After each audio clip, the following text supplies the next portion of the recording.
Mari Bapak Ibu Saudara-saudara kita bersatu dalam doa untuk mendengarkan kebenaran firman Tuhan. Mari kita berdoa. Tuhan, inilah kami yang ada dalam kondisi penuh sukacita karena Engkau mau menjumpai kami sebagai manusia.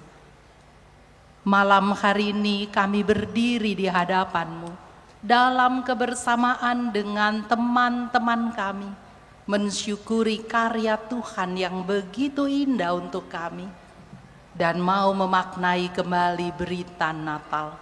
Roh Kudus, kami mohon, bantulah kami untuk mengerti apa yang menjadi kehendak Tuhan yang harus kami berlakukan dalam hidup ini.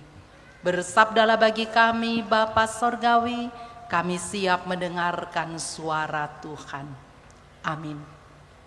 Ibu bapak saudara-saudara, pembacaan Alkitab bagi kita pada saat ini diambil dari Injil Lukas pasalnya yang kedua, ayatnya yang ke-14, yang berbunyi, kemuliaan bagi Allah di tempat yang maha tinggi dan damai sejahtera di bumi di antara manusia yang berkenan kepadanya.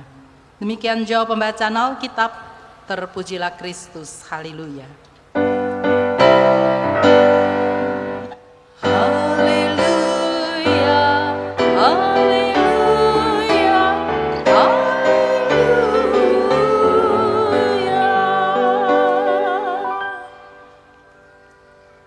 Silakan duduk. Bapak Ibu, saudara-saudara kekasih dalam Tuhan Yesus Kristus, berulang kali dalam hidup ini, sesuai dengan pertambahan tahun kehidupan saya secara pribadi, saya merayakan hari Natal. Tetapi pada malam hari ini, Ibu Bapak saudara-saudara, saya sungguh senang sekali karena perayaan Natal pada malam hari ini membuat saya diajak oleh panitia melihat betapa kayanya bangsa kita, bangsa Indonesia itu. Dari awal tadi ditampakkan kepada kita, kita punya wilayah pelayanan yang sangat sebaran wilayah yang sangat luar biasa. Lalu kita punya juga budaya-budaya yang sangat indah. Semua itu merupakan karunia Tuhan yang sangat baik. Dan malam hari ini Ibu Bapak Saudara-saudara, pada waktu anak-anak muda, generasi-generasi penerus itu, dia terlibat secara luar biasa lewat tarian-tarian mereka, termasuk di dalamnya anak-anak kecil tadi, malaikat-malaikat kecil. Waktu mereka bergerak, sepertinya kita diajak untuk melihat ini generasi penerus bangsa dan negara ini. Generasi yang harus mempunyai tempat untuk diberdayakan secara optimal supaya mereka bisa dipakai dalam rangka menjadi teman sekerja Tuhan untuk mengelola semua potensi bangsa yang Tuhan percayakan kepada masyarakat Indonesia, dan itu berarti juga kepada warga gereja sebagai bagian daripada masyarakat bangsa dan negara ini. Ibu bapak saudara-saudara, waktu saya masuk dalam ruangan ini dan mengikuti semua kegiatan yang ada, lalu saya pikir ini pasti panitia, dananya tidak kecil, pasti dananya cukup besar gitu. Tapi waktu saya melihat anak-anak kecil itu, dia dimunculkan ke permukaan, saya pikir ini investasi yang sangat luar biasa. Kadang-kadang perayaan Natal atau perayaan-perayaan, aktivitas-aktivitas di tengah masyarakat, dia memunculkan secara luar biasa orang dewasa, tapi dia lupa untuk memberikan ruang untuk anak-anak belajar dari kesalahan lewat latihan-latihan yang ada. Lalu mereka muncul juga di permukaan atau di depan ibu bapak saudara-saudara. Gak gampang untuk muncul di depan orang banyak gitu. Sama halnya dengan panitia yang tentu saja punya banyak tantangan juga untuk mewujudkan acara pada malam hari ini. Nah, ibu bapak saudara-saudara, Ayat yang saya pilih ini adalah kemuliaan bagi Allah di tempat yang maha tinggi dan damai sejahtera di bumi di antara manusia. Intinya begini Ibu Bapak, kalau kemuliaan itu kita berikan kepada Allah yang maha tinggi itu, maka damai sejahtera itu akan menjadi milik kita. Tapi sayang sekali Ibu Bapak Saudara-saudara, kadang-kadang kita suka meminta atau berjuang dalam hidup ini supaya kemuliaan itu menjadi milik kita. Kemuliaan itu menjadi milik pribadi, kemuliaan itu menjadi milik suatu daerah, kemuliaan itu menjadi milik suatu negara misalnya. Dan akhirnya damai sejahtera itu terhilang dari dalam kehidupan manusia. Kalau kita tadi perhatikan ya, bagaimana konteksnya, tantangan yang ada di tengah-tengah dunia ini menampilkan ada negara-negara yang berperang satu dengan yang lain. Masing-masing berusaha untuk menyatakan, untuk menunjukkan kami lebih kuat.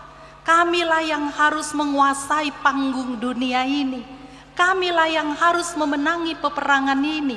Sehingga konsentrasi hanya tertuju pada kepentingan sebuah negara, dan akhirnya pampasan perang itu Ibu Bapak Saudara-saudara, jangankan mereka, kita yang lihat di tempat ini saja rasa-rasanya tersentuh juga, tidak sampai hati juga untuk melihatnya. Kelihatannya kondisi itu bisa mempengaruhi juga suasana tidak damai sejahtera, bukan saja di daerah mereka, tetapi juga di daerah kita di sini. Kenapa itu terjadi? Karena kemuliaan itu atau sesuatu pementingan diri itu seringkali mau diperjuangkan oleh manusia, lalu mereka mengabaikan damai sejahtera di tengah-tengah persekutuan yang seharusnya dibangun. Kalau kita ambil contoh dalam kehidupan keluarga, Ibu Bapak Saudara-saudara, seandainya masing-masing anggota keluarga itu berpikir semua ritme kerja dari keluarga itu harus diarahkan untuk kepentingan satu orang saja, satu pihak saja, satu orang itu bisa merasa puas, tetapi yang lain itu bisa merasakan tertekan di dalam persekutuan yang ada. Atau kalau di dalam jemaat ya, Jemaat Immanuel Depok, barangkali kita pernah punya pengalaman. Kalau ada satu kelompok, satu orang misalnya, yang hanya berpikir saya punya keinginan lah yang harus diperjuangkan, pandangan saya lah yang harus mewarnai keputusan-keputusan yang ada. Akhirnya Ibu Bapak Saudara-saudara, orang lain mungkin karena terpaksa dia oke saja, tetapi dia kehilangan damai sejahtera untuk melanjutkan karya bersama dalam rangka memaknai apa yang Tuhan percayakan di dalam kehidupan ini. Ibu Bapak Saudara-saudara, kalau kita lihat peristiwa Natal di mana malaikat berkata kepada para gembala, kemuliaan bagi Allah di tempat yang maha tinggi dan damai sejahtera di bumi di antara manusia yang berkenan kepadanya. Sebetulnya ini janji, mau dikatakan begini, lewat kehadiran sang bayi Natal saat ini, kemuliaan kalau diberikan kepada Allah, maka damai sejahtera itu akan pasti menjadi milik ibu bapak, saudara dan saya. Tetapi dia bilang begini, orang yang berkenan kepadanya. Saya berpikir kalau begitu, semula saya berpikir damai sejahtera itu hanya untuk sekelompok orang di mana Allah berkenan kepadanya. Tapi cerita Natal mau mengatakan bahwa Allah itu mengasihi dunia. Itu sebabnya dia mau menjadi sama dengan manusia, supaya manusia yang lemah ini dia boleh diangkat dalam kemuliaan Allah. Dia boleh tertolong untuk melakukan apa yang Tuhan inginkan, dan karena itulah damai itu menjadi miliknya. Nah, Ibu Bapak, Saudara-saudara, cerita Natal itu menarik sekali. Kalau kita lihat tadi, waktu Maria pergi bersama dengan Yusuf ke Bethlehem, ke Palungan, dan lahir anak di sana. Kemudian dikatakan para gembala itu datang ke sana. Majusi, orang Majus pun juga datang ke sana.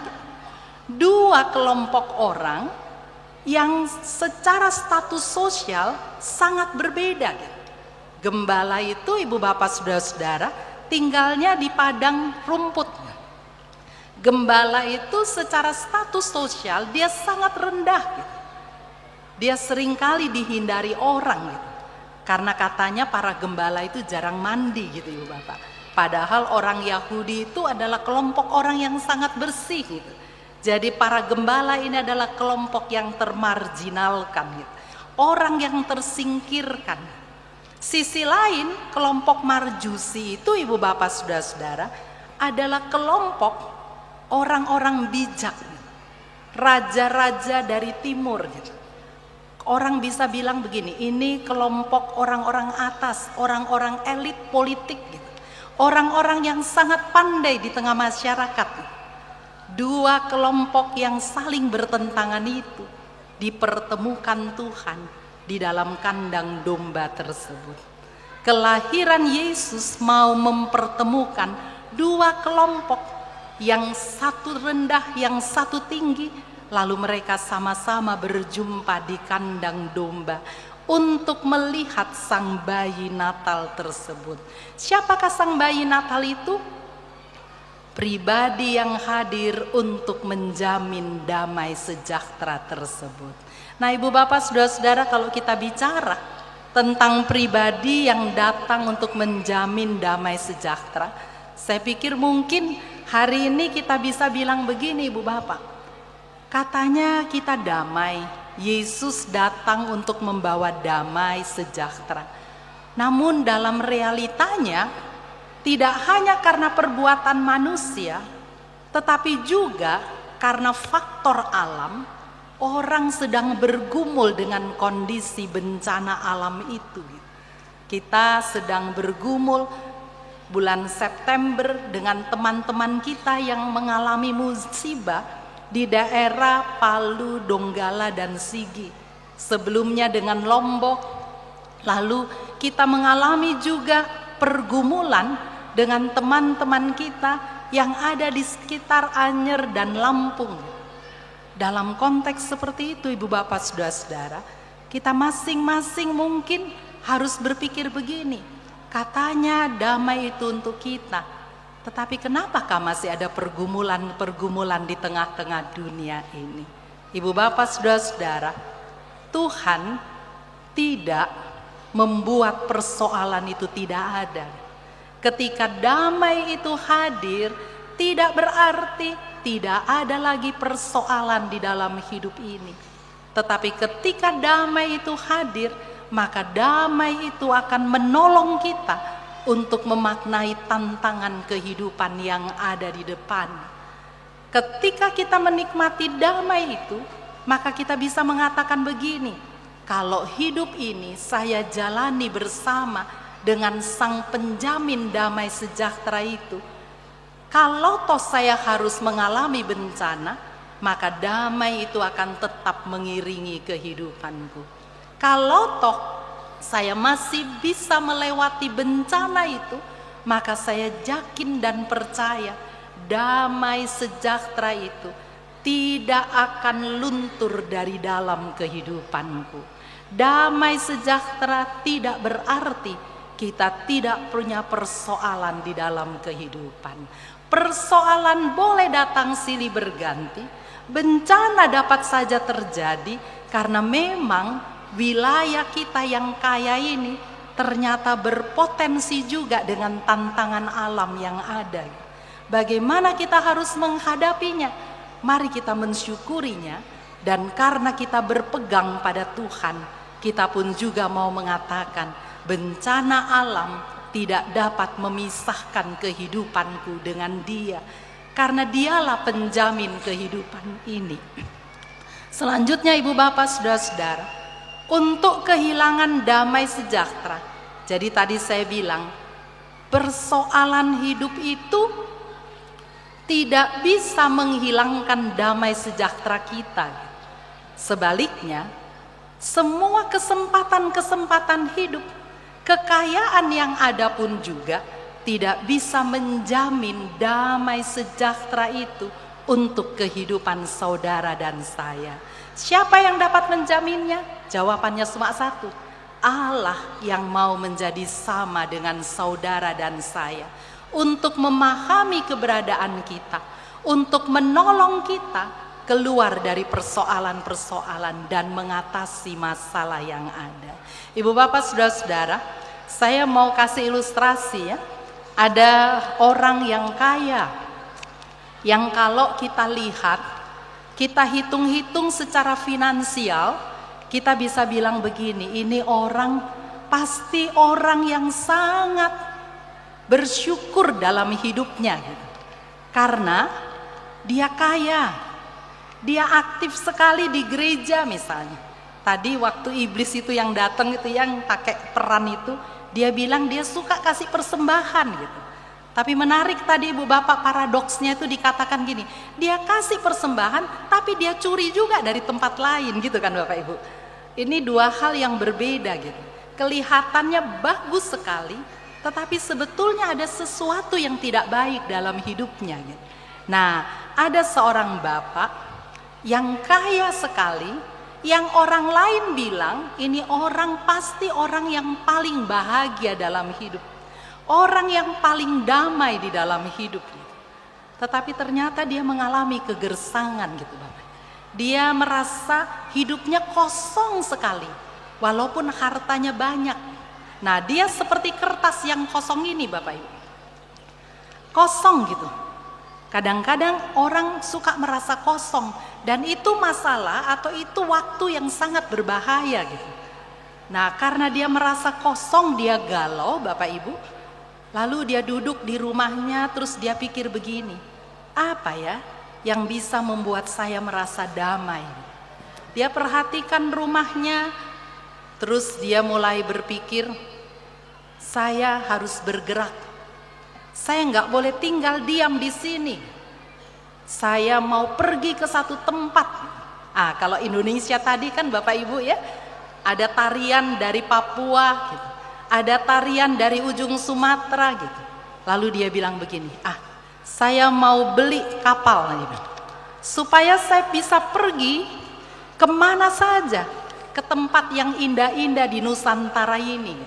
Saya yakin kalau saya bisa bergerak dari satu tempat ke tempat yang lain dan menikmati budaya-budaya yang ada di Indonesia, saya pasti akan bersyukur dan saya pasti akan bersuka cita. Itu sebabnya dia beli perahu, dia beli kapal, dia bergerak dari satu tempat ke tempat yang lain gitu. Setelah itu, di tengah-tengah kapal, setelah dia sudah bergerak dari satu tempat ke tempat yang lain, Bapak Ibu, ternyata dia kembali merasa jiwanya itu, hatinya itu gersang lagi gitu. Ternyata damai itu nggak bisa saya jumpai dalam perjalanan dari satu pulau ke pulau yang lain yang ada di Nusantara ini. Lalu dia pikir, kalau begitu apa yang saya harus buat ya? Tiba-tiba dia berpikir begini, saya mau cari rumah. Dia mau cari rumah Bapak Ibu.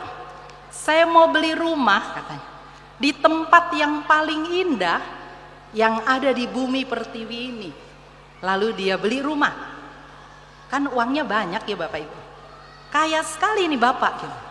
Dia beli rumah, terus di rumah, dari rumah yang baru itu Ibu Bapak Saudara-saudara, di salah satu tempat pariwisata yang sangat bagus di Indonesia ini. Lalu dia tinggal di sana. Dia pada awalnya sangat bergairah, menikmati hari-hari kehidupannya. Tiba-tiba timbul lagi rasa gelisah dalam hatinya. Ternyata tempat ini tidak mendatangkan damai sejahtera untuk diriku. Dia mulai berpikir, bagaimana caranya saya menghilangkan ini ruang kosong ini. Saya sudah pergi dari satu tempat, sudah beli rumah yang baru. Saat dia duduk, tiba-tiba dia lihat ada pesawat lewat. Saya mau beli pesawat terbang supaya saya pergi keluar Nusantara, katanya gitu. Waktu dia pergi keluar Nusantara itu, ibu bapak, dia bilang, kalau saya punya pesawat, saya bisa pergi mau ke Eropa kah, gitu kan bapak ibu ya, mau ke Amerika kah, ke Australia kah. Kalau saya bosan di Amerika, saya pasti akan pergi ke Australia, katanya. Kalau saya sudah tidak nyaman lagi di sana, pada waktu yang sama juga saya bisa bergerak menuju ke tempat yang lain gitu. Kalau saya kangen, saya bisa kembali lagi ke Indonesia, gitu kan Bapak Ibu. Nah, setelah dia keliling-keliling Bapak Ibu dengan pesawat pribadinya itu, ternyata kembali lagi rasa sunyi gitu. Keliling terus, dia rasa bahwa fisiknya capek juga gitu. Damai ternyata nggak ketemu juga di sana gitu. Lalu dia mulai duduk. Apa yang saya bisa buat ya supaya damai itu bisa saya peroleh? Saya sudah kemana-mana di dunia ini, nggak ketemu. Di bumi ini sudah saya keliling, ternyata saya nggak ketemu dengan damai itu. Tiba-tiba dia lihat ke atas Bapak Ibu. Terus dia pikir begini, saya tahu, saya harus ke planet yang lain. Dia lalu berpikir, saya harus pesan roket ini. Kemudian Bapak Ibu, dia pesan roket. Sampai dia ke roket Bapak Ibu, ternyata dia nggak ketemu juga. Akhirnya dia tiba pada titik keputusasaan. Nggak ada damai itu di dalam dunia ini. Dia duduk, dia mau mengambil keputusan untuk mengakhiri hidup ini. Orang berjuang untuk hidup, tapi ada banyak orang juga yang berpikir mau menghabiskan hidup karena dia sudah kehilangan damai sejahtera. Pada saat dia mulai duduk Bapak Ibu, dia mulai mencoba untuk melihat flashback dengan cerita dalam dirinya. Kemudian dia mulai buka lembaran-lembaran kehidupannya. Ketika dia mulai membuka lembaran kehidupannya, ternyata dia berjumpa dengan jawabannya. Apa jawabannya Bapak Ibu? Damai itu ternyata bisa kita miliki kalau kita punya relasi dengan Tuhan. Dan ketika kita merawat relasi kita bersama dengan sesama, Allah menjadi sama dengan manusia supaya kita bisa merawat relasi kita dengan Dia. Lalu Allah yang menjadi sama dengan manusia itu, Dia ternyata mengajarkan saudara dan saya untuk merawat relasi kita dengan sesama. Di mana damai sejahtera itu? Di palungan. Palungan itu mengajarkan saudara dan saya. Allah mencari kita, karena itu carilah Dia. Tetapi palungan itu juga mengajarkan kepada kita, orang yang hebat, orang yang termarginalkan itu, dia mencari relasi dengan sesama, dan karena itulah dia pulang dengan suasana penuh damai sejahtera untuk melanjutkan tanggung jawab di dalam hidup ini.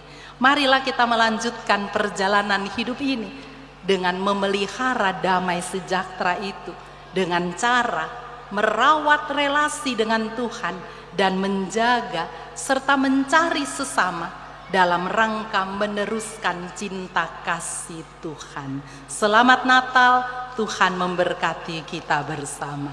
Amin. Mari kita bersatu dalam doa. Allah yang kami sembah dan sapa dalam nama Putramu Yesus Kristus, kami bersyukur Engkau menyapa kami lewat rangkaian acara yang terbangun dengan sangat indah bersama dengan jemaat Immanuel Depok di tempat ini. Engkau memberkati semua anggota panitia yang telah memikirkan dan mengemas acara yang memberikan inspirasi kepada kami. Engkau memberkati semua anggota presbiter, Engkau memberkati PHMJ, Engkau memberkati diaken, penatua, pendeta-pendeta yang ada, supaya dalam berkat Tuhan mereka penuh semangat untuk terus berkarya dengan penuh damai sejahtera, karena relasi dengan Tuhan dan sesama selalu terjaga secara seimbang untuk kemuliaan bagi nama Tuhan.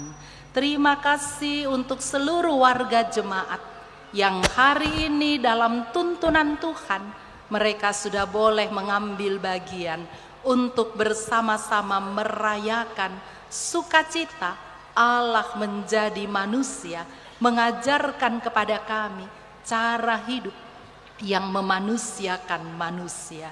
Terima kasih untuk seluruh anak-anakmu yang sudah boleh berperan mengambil bagian dalam acara ini. Berkati mereka untuk semua usaha yang sudah mereka lakukan. Di tengah suasana sukacita ini Tuhan, kami teringat bagi saudara-saudara kami yang sedang mengalami bencana, kesulitan-kesulitan dalam hidup mereka. Tuhan, Engkau mau menolong mereka. Bapa menolong mereka yang ada di Palu, Bapa menolong mereka yang ada di Anyer dan juga yang ada di Lampung. Tuhan mau menolong mereka yang ada di Lombok, mereka yang harus merasakan duka cita karena realita hidup dampak bencana alam yang terjadi. Tolong kami semua Tuhan, supaya kami tidak hanya pandai untuk mengingat mereka, untuk berdoa bagi mereka, tetapi kami pun juga mau berpikir bagian yang dapat kami kerjakan untuk memberikan topangan bagi mereka. Kami mau bersyukur kepada Tuhan karena Engkau memberkati kami juga secara khusus jemaat Immanuel Depok lewat kebersamaan masyarakat yang terbangun di tengah-tengah masyarakat Depok di sini. Tuhan mau memberkati para pemimpin masyarakat yang ada. Berikanlah hikmat kepada mereka, berkati pekerjaan mereka, berkati keluarga mereka, sehingga dengan berkat-berkat itu mereka boleh bekerja dengan baik untuk mendatangkan sukacita, kebahagiaan hidup, mengangkat masyarakat kami menjadi masyarakat yang sesuai dengan rencana Tuhan. Kami mau berdoa juga untuk semua orang yang saat ini, masyarakat Indonesia yang pada saat ini sedang dalam persiapan untuk pesta demokrasi pada tahun depan. Tuhan, Engkau persiapkan kami masyarakat Indonesia. Biarlah kami boleh memaknai kesempatan melibatkan diri kami dalam proses pemilihan sebagai kesempatan yang dapat kami maknai secara bertanggung jawab, sehingga pesta demokrasi ini dalam rangka memilih pemimpin-pemimpin kami boleh berjalan dengan baik, karena Tuhan campur tangan dalam semua proses yang akan terjadi. Ampunilah segala dosa dan kesalahan kami Tuhan, dalam nama-Mu ya Kristus Yesus kami berdoa dan mengucap syukur. Amin.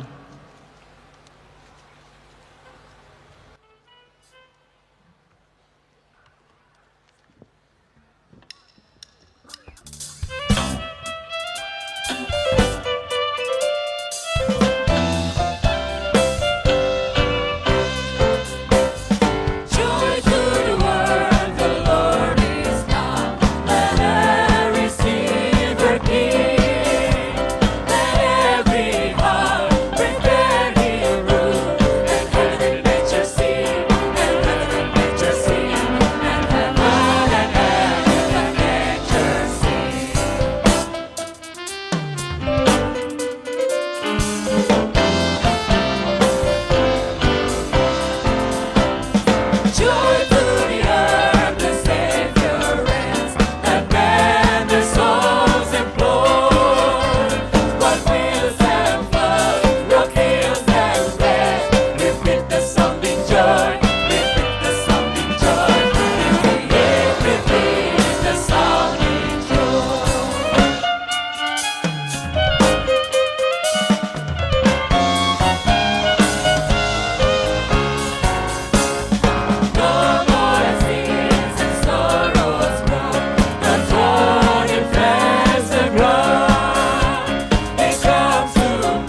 sekalian yang ingin memberikan persembahan palungan bisa langsung maju ke depan dan memberikan kepalungan.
Jemaat diundang untuk berdiri.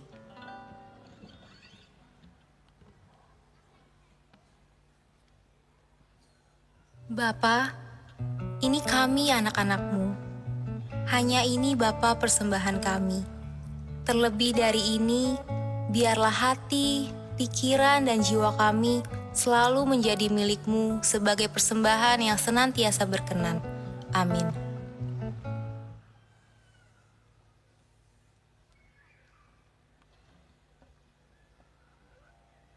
Jemaat tetap berdiri.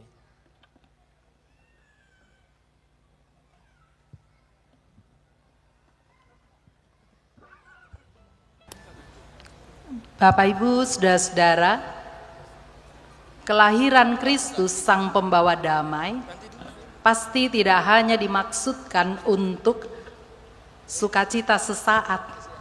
Dia hadir untuk kita supaya damai itu menjadi milik kita dan kita boleh menjadi pendamai di mana saja Tuhan mengutus kita untuk berkarya. Mari kita memuji Tuhan. Hai siarkan di gunung, dan kami memohon para pendeta yang ada pada malam hari ini boleh mengambil bagian di depan dan kita akan menyampaikan berkat Tuhan dalam kebersamaan. Hai siarkan di gunung.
Arahkanlah hati dan pikiran kepada Tuhan, terimalah berkat Tuhan.